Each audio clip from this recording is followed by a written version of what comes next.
Hi there guys, this is Richard, your host, with yet again another marvelous video. This time, it's Subspecies Movies franchise, Explored. The direct-to-video movie market might not be the first place you look for when you want to watch a good horror movie, but sometimes there are real gems that you find if you really look for them. One such movie, or shall I say movies, happens to be some of my absolute favorite vampire horror movies, and yes, I am referring to the Subspecies film franchise.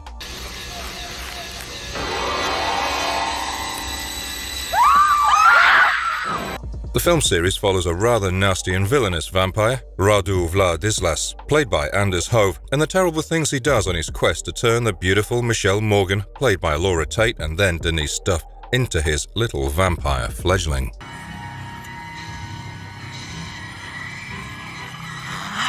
Ted Nicolau is the man behind the entire series, and all the movies were produced by Full Moon Studios and Castle Film Studios. What do vampires and this movie have in common? They both originate in Romania. To achieve the appearance the filmmaker sought for the vamps, the series was shot on location in Romania using stop motion and rod puppet techniques. The films have garnered generally mixed reviews, with critics praising the director's decision to film in Romania as well as the spectacular effects. This series is definitely binge-worthy if you're a fan of the cold-blooded. Before we go into our explanation, we have a very small request. If you like our content, please support us by subscribing to our channel. This is a small click for you, but for us, it means a lot. Thank you. Let's begin.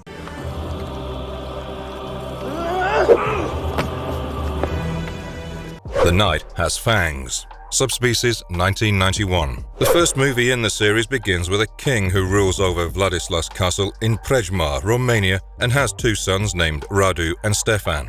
Radu is vicious and brutal, and he desires power, and that makes sense since his mother was a sorceress who first seduced and then cursed his father. Stefan, on the other hand, has more humanity in him, and he refuses to kill mortals to satisfy his bloodlust, which also adds up because his mother is a mortal. While Stefan is attractive, Radu is grotesque, almost ghoulish, and he is constantly drooling blood from his mouth. Your pain, little brother, makes me feel sick. The name Radu was another thing that strikes with the audience, nursing an interest towards vampires immediately. Anyone fascinated by the vampire myths and lore would remember the real Dracula. Prince Vlad the Impaler had a brother named Radu, or Radu the Handsome, as he is known in history, thus making a historical vampire lore reference. Well, Radu kills his father and takes a very powerful relic called the Bloodstone for himself, along with usurping the castle. This obviously does not sit well with Stefan, and thus the castle gets locked in a power struggle between the two of them, and the matter of inheritance of the Bloodstone also comes into question. Funny how real estate matters even when you're the undead.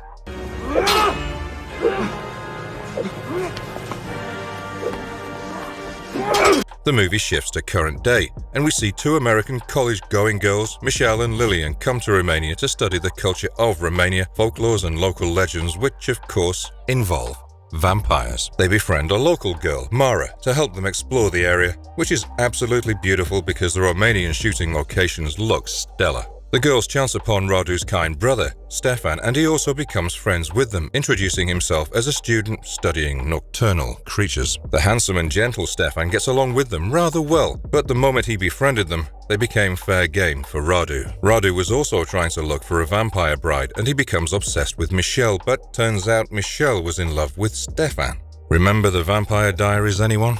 Out of hatred for his brother, Radu tries to hurt his new friends and plots to turn all three girls into vampires.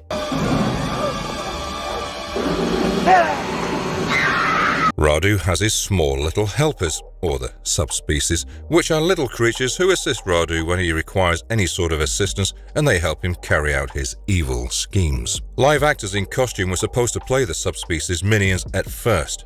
The stuntmen were overacting, according to director Ted Nicolau, and the film didn't look good overall. The subspecies stop-motion puppets were then worked on by Nicolau's FX artist David W. Allen. The minions are recycled characters from an unmade film called The Subterraneans, which was supposed to be shot in Rome in the 1980s by producer Charles Band's former firm Empire International.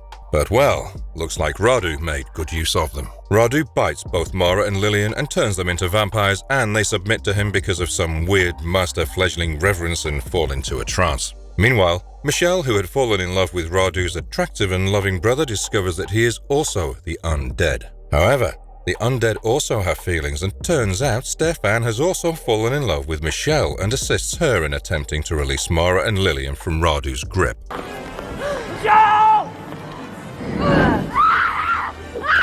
After a fair amount of vampire fighting, Stefan finally manages to kill Radu by driving a spike through his heart and severing his head with a sword, beheading him. However, determined to have the last laugh and not accepting defeat, Radu bites Michelle before his brother can murder him. Michelle, on the other hand, refuses to submit to Radu and refuses to fully transform into the horrifying killing machine that he is. She has enough recollection of her previous life as a mortal that she resists the change into a vampire like Radu. But this forces Stefan to convert Michelle with his own blood to prevent her from becoming like Radu. Radu's minions set on restoring their lord while Stefan and Michelle sleep. The film is definitely enjoyable and, despite having a predictable plotline, is definitely worth a watch. It was the first American film to be shot in Romania, and it took place just after the country's communist regime fell and the location really paid off. The film's musical score was also fantastic. All of the tracks for the first film were played by the Amman Folk Orchestra, now known as the Amman Folk Ensemble. If you like the undead, you'll like this one. On to the next one. Curse Stefan for polluting her with his goodness. Destroy her. Some things are better left undead. Bloodstone Subspecies 2, 1993. Did you think the big bad Radu was actually dead for good? Well, think again. The first 3 films in the Subspecies series were intended to be shot in sequence. Each story would come to a close and the next would pick up where the previous one left off. Bloodstone Subspecies 2, released in 1993, follows off where the first left off. Turns out Radu's small minions, the Subspecies, are capable of resurrecting him, and in this film, they succeed. Radu rises, and the first thing he does after being brought back to life, or unlife, is killing Stefan as he sleeps in his coffin. You belong to me now, pretty one. He is, however, unable to kill Michelle because he has a soft spot for her, and also because the sun comes up and he has to hide.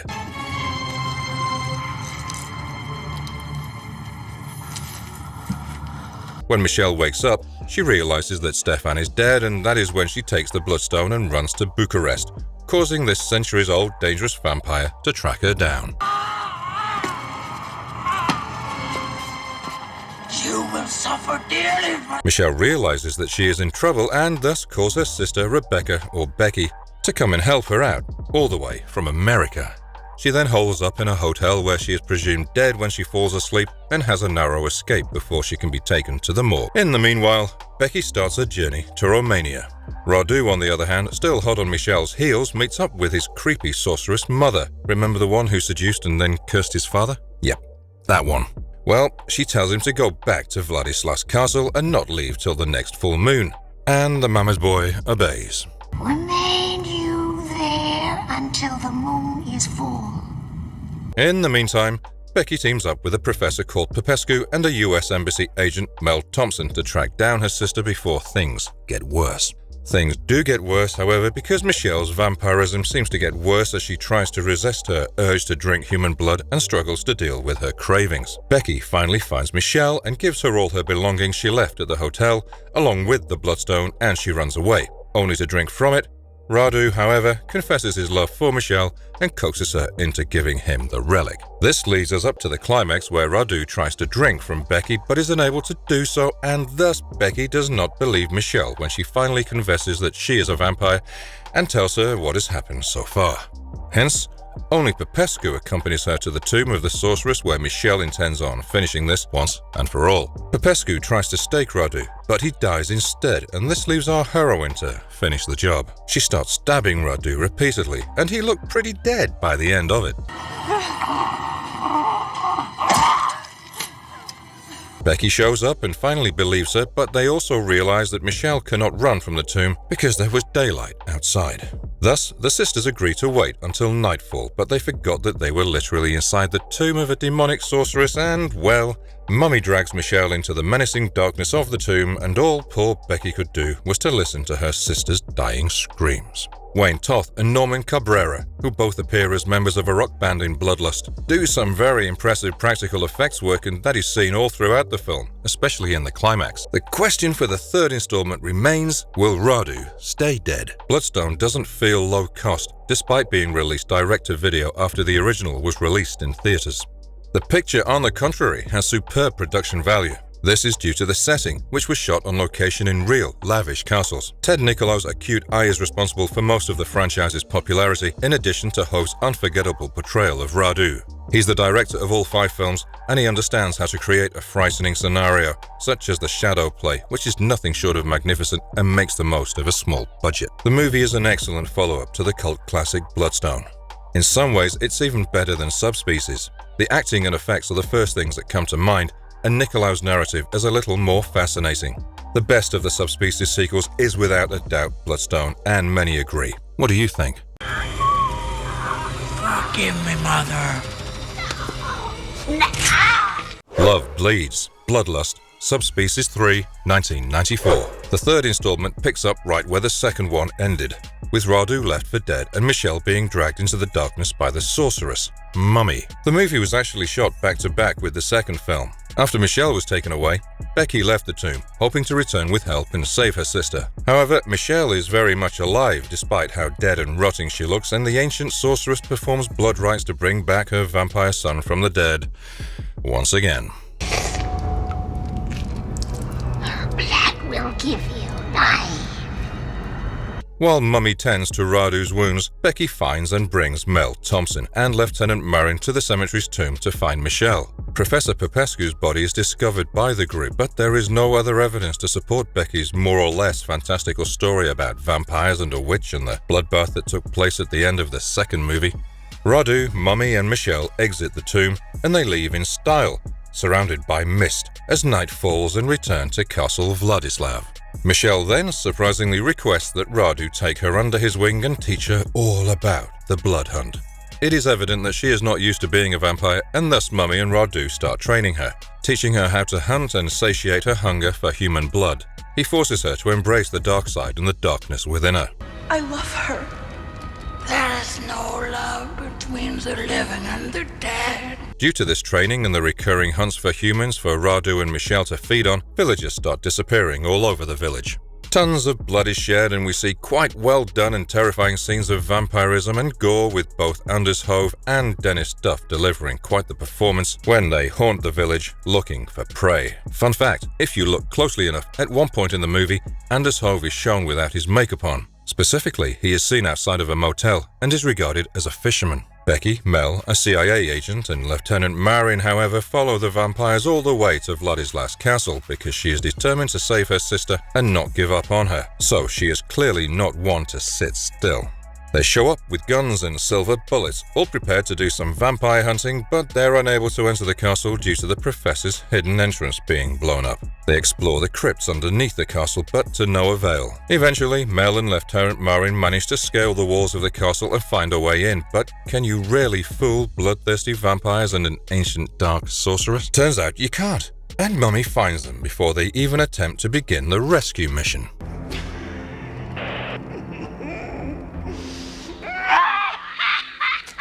Mummy kills the CIA agent and locks up Mel, and after doing this, she goes to her son and orders him to kill Michelle, since it is because of her that they are being pursued by people who want to find her and kill them. However, Radu, who has been in love with Michelle since the first movie, refuses to kill his beloved, especially since she has now joined the dark side, and so he beheads Mummy instead. The age-old triangle of mother and girlfriend comes into play, and in this one, the mother is the one that loses her life. After killing her, Radu begins to realize that in his love for Michelle, he has killed off his entire family, and he makes a deal with her. He wants Michelle's dedication in exchange for Becky's life. Michelle nods and walks out the door to speak with Becky, but soon after, Radu finds and kills Lieutenant Marin, who was hiding in the bushes and watching them. Becky then orders Radu to free Mel while holding the revolver with silver bullets to his head. Okay, Michelle. Let's get out of here. Take them, fledgling. In a turn of events, Michelle takes Becky's gun and points it towards Radu. In all of this chaos, she manages to retrieve the Bloodstone and then flees the castle with Becky and Mel, with Radu chasing after them. But the sun was rising fast, and Radu and Michelle were in excruciating anguish. To protect Michelle, Becky and Mel stuff her into a corpse bag and throw the bloodstone over the castle wall so that they could escape.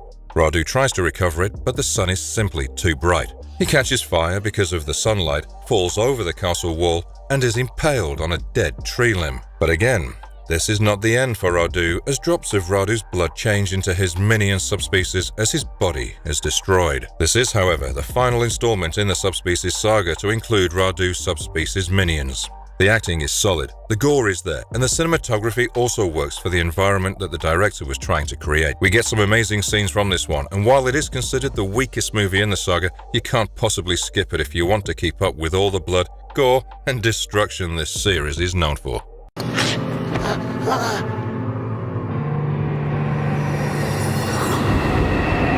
The Master's Revenge, Subspecies 4, Bloodstorm, 1998. The last movie in this film franchise is Subspecies 4, and this one also picks up with a third film, Ended, with the three girls making a car getaway. However, they're not able to make it far enough before they get into a terrible accident and the car goes up in flames, killing Mel and Becky instantly. In fact, Kevin Spertus and Melanie Shatner were unable to reprise their roles as Mel and Rebecca from Subspecies 2 and 3, and that is precisely why Ted Nicolau wrote that their characters died in a vehicle accident right at the start of this film. He also utilized footage from Subspecies 3 for the scenes in which their characters appeared, rather than casting people that looked like them. So while these two died, Michelle, who was a vampire all wrapped up in a body bag to protect her from the sun, survived. In the meanwhile, Radu, as usual, was not one to stay dead. He plummeted from the impaled tree, crashed in a puddle, took the bloodstone, and fled to his castle. In fact, Anders Hove is the only cast member who appears all throughout the series, in all 4 films. On the other hand, the wreckage is found by Anna Lazar, a bystander, who rescues Michelle and transports her to Dr. Ion Niculescu's hospital for treatment.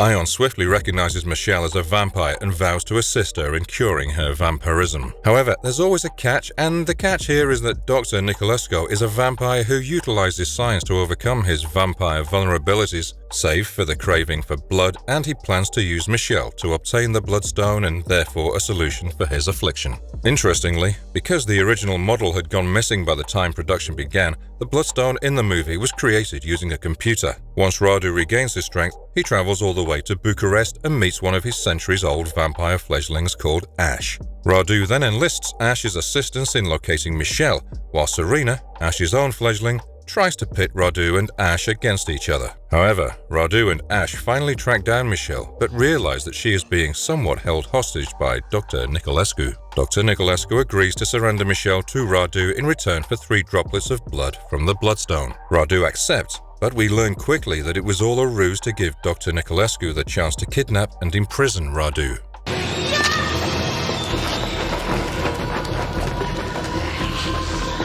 There is a fight between the Doctor and Radu, and Michelle, sensing that her master is in danger, rushes to his side to help him, and the two escape together. These two don't get to ride off into the sunset because of Ash's fledgling. Serena appears shortly after and hands Anna a key to the Vladislas crypt, where Radu is held captive, along with orders to kill Radu.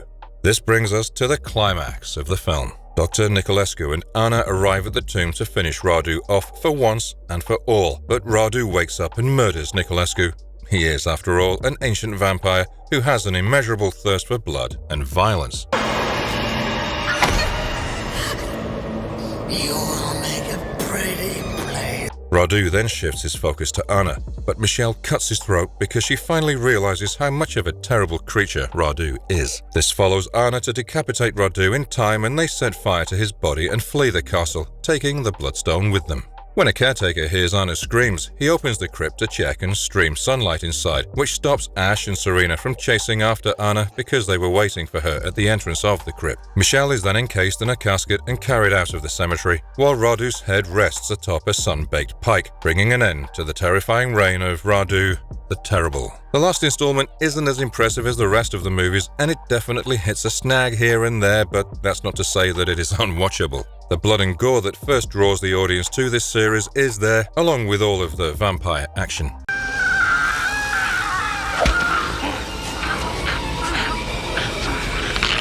Is there going to be Subspecies 5? Fans of the Grizzly Vampire series had been for long asking for another Subspecies movie, and Full Moon Productions granted that wish with an announcement in the year 2019. They announced that as part of their Deadly 10 initiative, which was an initiative to bring 10 brand new Full Moon movies to the audience, Subspecies 5 was going to be one of the 10 new movies. The announcement was accompanied by a massive red poster for Subspecies 5, and that got all the fans, including me, excited. In Blood Rise Subspecies 5, Anders Hove will be reprising his role as Vampire Master Radu. Ted Nicolau, the series writer and director, is also in charge of the project. It'll be the 6th film in the series and the first in their new project when it is released.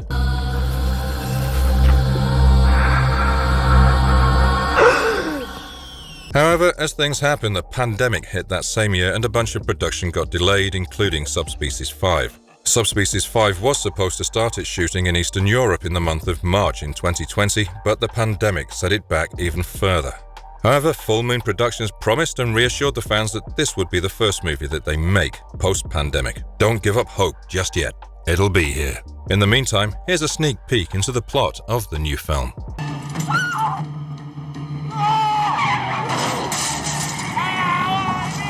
This long-awaited prologue to the Subspecies series traces Radu Vladislas' transformation from a gallant church warrior to a vile creature of the night over the course of 500 years. He was kidnapped by Crusaders the night he was born, and he has no idea what his bloodline is and that his mother is a demon and his father is a vampire. Destiny takes him back to his father's castle one night, armed with the monster-slaying Sword of Laertes, to defeat the vampire Vladislas and regain a holy relic, the Bloodstone, after he was trained and exploited by a fraternity of mystic monks to slay all enemies of the church. Radu is transformed from a nobleman into a vampire with no master as a result of the events of that night, and he embarks on a centuries-long search for sustenance, company, the deceitful one who snatched him from the sun, and the Bloodstone that he hopes will offer him peace. This movie hopes to offer a fitting closing for Radu, who has raised hell in the past 4 movies. If you're a fan of the vampire genre, then I would definitely recommend binge-watching the series this upcoming holiday season and be prepared for the 5th installment to be released. The series is well made, with solid acting, and while sometimes it can be a little dreary, the blood and gore and Hove's acting makes up for it. Be sure to check it out. And if you liked our content, don't forget to leave a like and subscribe to us if you haven't already. Have a good one and be safe. Thanks, everyone.